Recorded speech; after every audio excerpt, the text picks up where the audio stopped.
जुलाई 1886। रामकृष्ण के गले का कैंसर अधिक व्यग्र हो उठा। वे मुंह से दो शब्द भी मुश्किल से बोल पाते थे। सभी शिष्य जी जान से उनकी सेवा में लगे हुए थे। एक रात को परमहंस ने नरेंद्र को अपने पास बुलाया। कहा, नरेन, ये सब मेरे लड़के हैं। इन सब बालकों का ध्यान रखना। तुम इन सब में बुद्धिमान और शक्तिमान हो।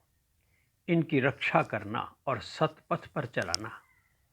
इन्हें तुम्हारे सहारे छोड़कर जा रहा हूं और अब मैं देह त्याग करूंगा। यह सुनकर नरेंद्र बिलखने लगा। बोला, नहीं, आप मां से प्रार्थना करें, वे आपको गले के कष्ट से मुक्त कर देंगी। परमहंस बोले, मैं मां से अपने लिए कभी कुछ नहीं मांगता। नरेंद्र ने तड़प कर कहा, तो आप हम बालकों की खातिर अपना स्वास्थ्य मांग लीजिए मां से। मुझे पता है मां आपको मना नहीं करेंगी। नरेंद्र का मन रखने के लिए परमहंस मां के मंदिर में गए। कुछ समय बाद वापस आए तो बोले, मैंने मां से कहा। मां बोली, तू अपने गले से क्यों खाना चाहता है? ये जो तेरे बच्चे खा रहे हैं, वह क्या तू नहीं खा रहा है? बोल नरेंद्र, मैं क्या जवाब दूं? नरेंद्र समझ गया कि अब परमहंस और नहीं जीना चाहते। उसकी आंखों से अश्रुधारा बहने लगी। वे उठकर कमरे से बाहर चले गए और खूब रोए। एक दिन नरेंद्र काशीपुर पहुंचा तो सभी भक्तजन बड़ी चिंता में थे। कोई नरेंद्र को बताना नहीं चाह रहा था कि डॉक्टर ने उन्हें चेताया है कि कोई भी परमहंस के पास न जाए। उनका रोग छूत का रोग है। सेवा करने वाला भी उस रोग की चपेट में आ सकता है। शायद इसीलिए सभी भक्तों के चेहरे डरे और कुम्हलाए हुए थे। नरेंद्र भी एक बार तो शक पका गया। फिर उसने आव देखा न ताव। वह उस कमरे की ओर दौड़ा जिसमें परमहंस विश्राम कर रहे थे। वहां लाटू नामक भक्त सेवा में था। पूछने पर लाटू ने बताया कि परमहंस को गले में अत्यंत पीड़ा हो रही है। कुछ भी खाया नहीं जा रहा। जो भी नमकीन दलिया उन्हें दिया गया वह अंदर नहीं जा सका, इसलिए वह मुंह से उलटकर बाहर आ गया है। नरेंद्र ने वह बर्तन देखा जिसमें मुंह से बाहर निकला दलिया पड़ा था। उसने वह बर्तन उठाया और सटासट सारा दलिया खा लिया। इससे पहले कि उसके साथी उसे ऐसा करने से रोकते, नरेंद्र ने सारा दलिया खा डाला। सभी साथी भौंचक थे। अब किसी भी भक्त में यह कहने का साहस नहीं रहा कि गुरुजी को छूत का रोग है। उस रात परमहंस ने नरेंद्र को अपने पास बुलाया। कमरा बंद करने को कहा। पूछा, कमरे में और तो कोई नहीं है?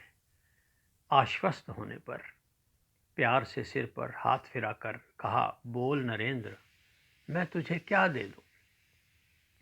नरेंद्र हक्का बक्का। बोले परमहंस कि तू घर बार छोड़कर यहां पड़ा है। तूने नौकरी भी छोड़ दी है। दिन रात मेरी सेवा में लगा है। देख, मेरे पास 8 सिद्धियां और 9 निधियां हैं। जो भी मांगता हो मांग ले। नरेंद्र बोले, मुझे तो आपका स्वास्थ्य चाहिए बस। यदि दे सकते हो तो दे दें। प्यार से सहलाकर बोले परमहंस कि जो चीज़ मेरे पास नहीं है उसे क्यों मांगता है? मेरे पास सिद्धियां हैं, निधियां हैं। नरेंद्र बोले, इनसे ईश्वर मिल जाएगा क्या? परमहंस बोले, नहीं, ईश्वर इन निधियों से नहीं मिलता। तो नरेंद्र बोले, फिर मैं इनका क्या करूंगा? 13 अगस्त 1886 संध्या का समय था। परमहंस ने नरेंद्र को बुलाया। अश्रु भरी आंखों से परमहंस बोले, नरेंद्र, मैंने अपना सब कुछ तुझे दे दिया है। अब मैं फकीर हो गया हूं। सहसा नरेंद्र के मन में एक जिज्ञासा कुल बुलाने लगी। वे यानी नरेंद्र अब भी रामकृष्ण को भगवान नहीं मान पाए थे, जबकि अन्य शिष्य उन्हें साक्षात भगवान का अवतार मानते थे। जैसे ये जिज्ञासा नरेंद्र के मन में आई, परमहंस बोले, नरेंद्र, तुम्हें अब भी विश्वास नहीं हुआ?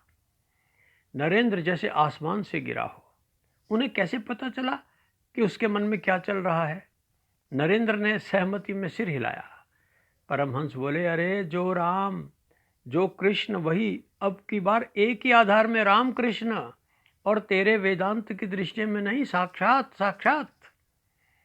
यह संवाद सुनते ही नरेंद्र मानो विजड़ित हो गया, मानो उस पर वज्रपात हुआ हो। क्या उसने साक्षात अवतार को इस तरह हल्के में लिया है? परंतु अब तो पश्चाताप का कोई लाभ नहीं था।